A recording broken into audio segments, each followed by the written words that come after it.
3 is asking us to prove that root 2 is irrational. This is one of the standard proofs that needs to be learnt off for the leaving cert.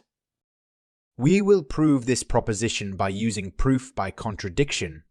If you are unfamiliar with contradiction, we are basically going to assume the opposite of what we are trying to prove, and if we arrive at some sort of contradiction, then our original proposition has to be correct. So let's assume that root 2 is rational.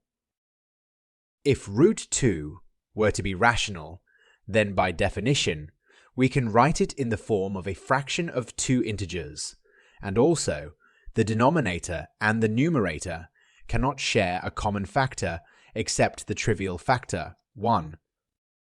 We can then square both sides of the equation.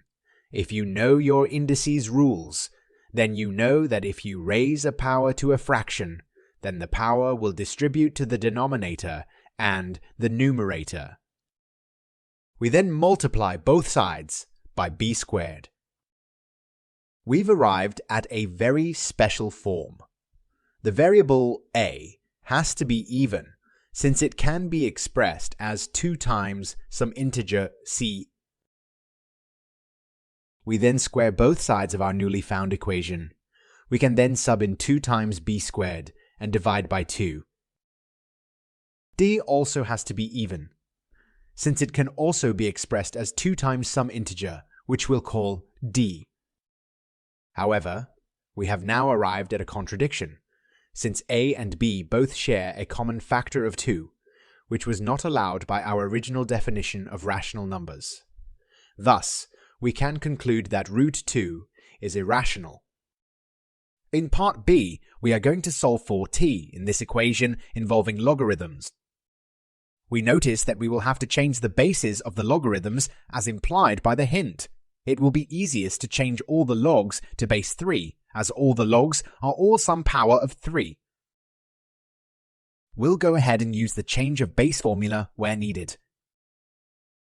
We can simplify our denominators and then alter our equation by having fractional coefficients. Whenever we have a coefficient in front of a log, we can make it the power of the log's argument.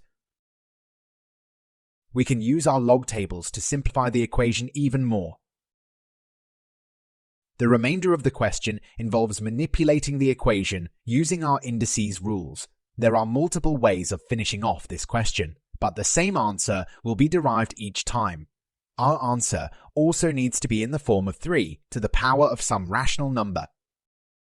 In part C, we need to answer some questions about logarithm theory.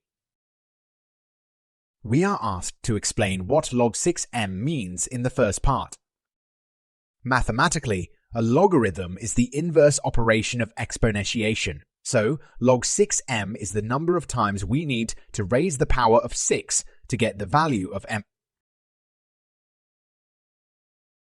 Moving on to the second part, if m is strictly greater than 6, then the value of log 6m is greater than 1. You can verify this yourself by substituting different values of m